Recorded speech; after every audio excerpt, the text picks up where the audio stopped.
Have a look at the backdrops. They could have you stand in front of anything, you know? That's not necessarily safe. Yeah, I know, I'm going to start checking. Well, it was a great day, a lot of good work. I'm very excited about this. You know, President Eisenhower recognized for the nation that it's about a transportation system that drives the economy. If you can't get there, you can't have an area that thrives. So we developed an elaborate system of roads and bridges. Today, the infrastructure is the internet. And I'm telling you, it affects every aspect of life, every aspect of commerce. People don't want to go to a hotel, they don't want to go on a hike, they don't want to visit a place if they can't get high-speed internet access. And we're almost spoiled that way. The way the market worked was the internet companies were only interested in putting the internet in places of high density because they would make more money. And that left out all the places of rural New York. They just wouldn't go there. I mean, you saw the numbers when we started. There was only a handful of people who had internet access in the North Country. It hurt businesses, it hurt hospitals, it hurt schools. So our challenge was, how do we work with these internet companies to get them to the rural areas by the state participating in a way that made up for some of the additional cost. And we went to all the companies and we did a competitive bid. And we're now going to have 100% high-speed coverage, first state in the United States. That's going to have 100% coverage. And you want to talk about the great equalizer or the democratic small d, where everyone has the same ability, the same access. Every child in every school can access the same information. Every doctor in every hospital can access the same information. We're going to get that done, and it is a big, big deal. What's the time frame for completion? The bids go out today. The majority of the work will be about 1 year, but it depends on what part of the North Country. Some areas are harder to get to than others, but we can get you the schedule. Are there any safeguards to ensure that the providers follow through on providing the high quality service? There's been some complaints about Frontier, for instance, who have been providing spotty service. Well, they are a regulated entity by the state. There's something called the Public Service Commission, and they handle any consumer complaints. I used to do it as Attorney General also. But the state, the PSC, Public Service Commission, handles any consumer complaints, especially in this area, because these are companies that we're subsidizing to provide the service. So if they're not providing the service, we want to know about it. Does that apply with, say, I saw on the list that Fairpoint was on the list. That company has been bought out by another company. Would that also apply to what you Yes. just said? Yes. White space technology.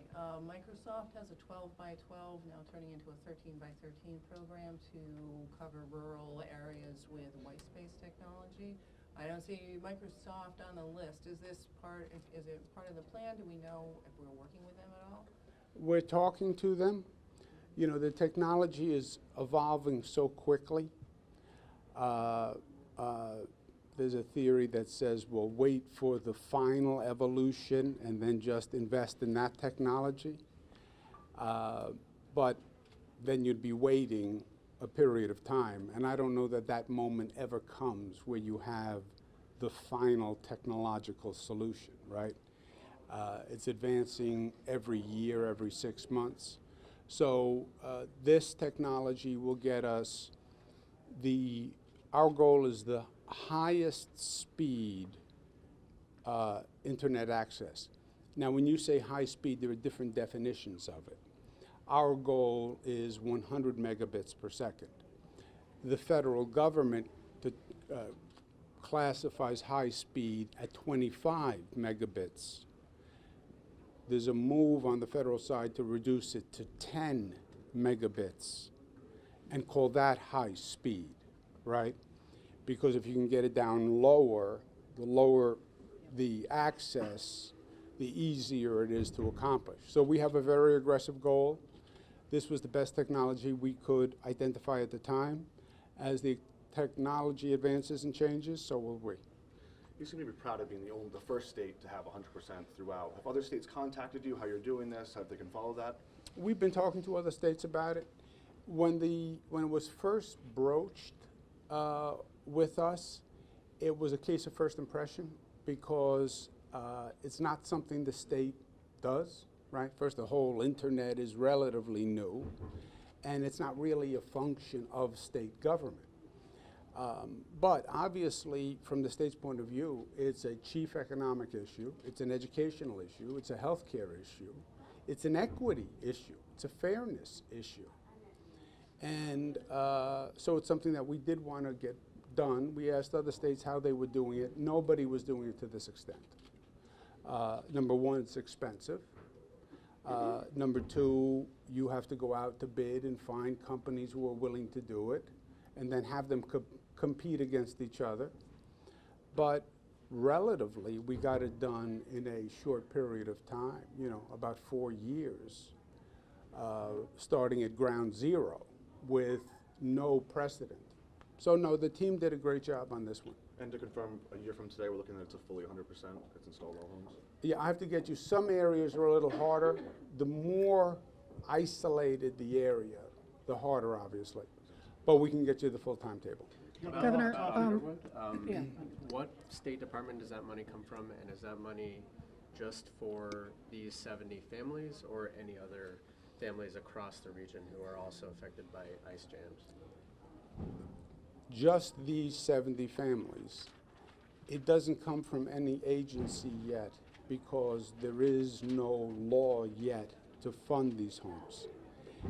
They fall between the bureaucratic boxes, if you will. These are mobile homes where they're rented. They don't own the land, the pad, as they call it, that the home sits on. So right now they're ineligible. So we have to do a law change to make them eligible. But it would be specifically to this development. So it's still a proposal or a plan at this point, right? It is a proposal, a plan, but I give you my word that at the end of the day, by hook or by crook, one way or the other, by the Senate or the Assembly, we're going to get these 70 families the help they need. And I'll tell you the truth, legislature can be a tricky body to deal with. We have a Republican Senate, we have a Democratic Assembly. You have to get them both to agree to do something. Sometimes it can be difficult. It has never been difficult when it was in response to a natural emergency, natural disaster. It's beautiful that New Yorkers' first instinct is we should be helpful. We should be helpful. So I don't think there's going to be an issue. Governor, utility side of Governor, with the vote on Friday for the Boreas ponds, is that a good compromise? I think it's a great compromise, and I applauded the commissioner on it, but let me have him speak to it. Well, the governor, since he took office, has espoused this concept of balance in the Adirondacks, protecting the most special places, the wild lands, but also giving our hamlets and towns a chance to realize some economic benefit from the lands we're setting aside. So really, that since day one, that's been the philosophy at DEC and the APA is to find that balance, to strike that balance. And we had an enormous public input session, thousands of comments that came into the APA. And over the last several months, and working very closely with the APA and the recommendation that we put forward, really strikes that original balance. It gets back to protecting the most special places, the Boreas ponds, but also giving these towns a chance to survive. And we look forward certainly to the vote, and hopefully if the vote is along with the recommendation, that goes to the governor for his signature. There's only a couple of groups that are opposed to that classification. There's a couple of groups that have wanted it to be total wilderness. Do you have any concerns that they might still move forward and try to derail option 2B? Well, I think what we've done is to try to find that balance, but also to take all of their input into consideration. Frankly, all of their input, all the various groups supplied an enormously important information to us about the importance of special places. So I think what we ultimately arrived at was the best possible compromise that would have benefited all sides. I have no concerns that they'll try to derail it, but we want to take their constant suggestions into account as we get into the unit management plan phase. Governor, I'd like to go back to Underwood for a second. I've heard from some officials that if we were in a smaller state, this would qualify under FEMA rules, and I know you have some federal government background. Should the rules and regulations somewhere down the road be changed so that disasters like this in towns like this across New York could qualify for FEMA?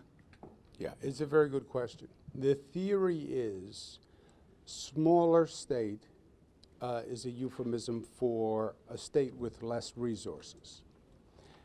So the federal government basically has a sliding scale depending on the resources you have, which I understand the rationale. They're saying if the local community or the state can afford to fix it, then the state or the local community should afford to fix it before they ask the federal government. That's why they have the sliding scale. In New York, we are a relatively rich state, relatively. Federal government is trying to change that, but that's a different topic. And we're in a position where we can be helpful. Also, the federal government, with all due respect, and I'm a former cabinet secretary under Bill Clinton, they can be a little slow and bureaucratic.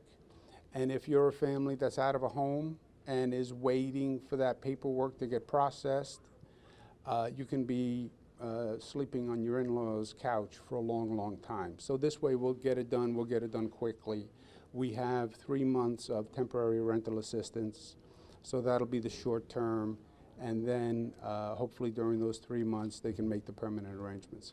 Last Governor, question, going back guys. to the public utility side of it, you mentioned that there are safeguards in case coverage is spotty from the companies. Is there any safeguards regarding possible rate hikes once these companies have their contracts secured?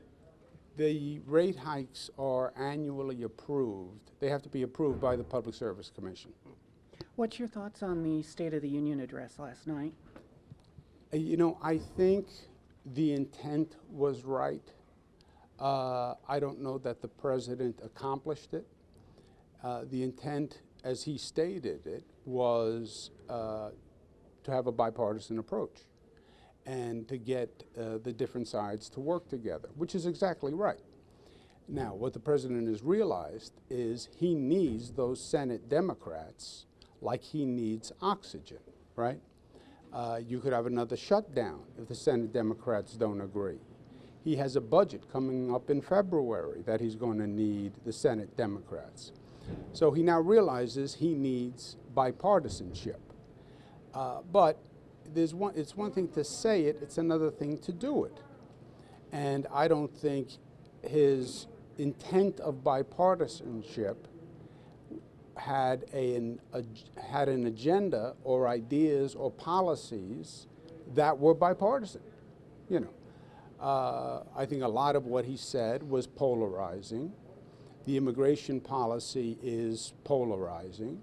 To get up again and say, I'm going to build a great wall, a great southern wall, right? He said that in the campaign, like China built a great wall. It was ridiculous as campaign rhetoric. It's absurd as government policy. The China Great Wall was built in 200 BC. If China had to now build a border protection, it would not be a Great Wall. It would be technology and lasers and infrared equipment. And rather than trying to build a political icon for himself, you need border protection. Say, we'll go to the border protection experts, and whatever they say needs to be built, we will build. That's the way to do it if you want to be bipartisan. Take the politics out of it. You don't get up and say, I want to spend $25 billion to build a Great Wall because I said I was going to build a Great Wall. It's terrible in Washington. The shutdown was terrible. The gridlock is terrible. But the president caused much of it himself. They passed that tax bill. They rammed it through. They did it all themselves. They didn't include any Democrats. As a matter of fact, they targeted the Democratic states. That's what this SALT provision is all about. 12 states get hit with a tax increase.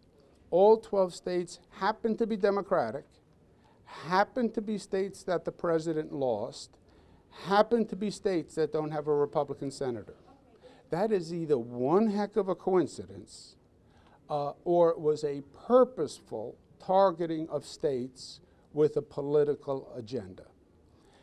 So to now stand up after all this animosity and say, it's a new day, bipartisan. He would have at least had to have a message that was bipartisan, and he didn't. I mean, you watch the audience through that entire speech. When only half the audience stands, that's not a good sign that it's bipartisan. Thank you, guys. We got a round of applause here. Good to see you. Is the rental assistance piece in place now?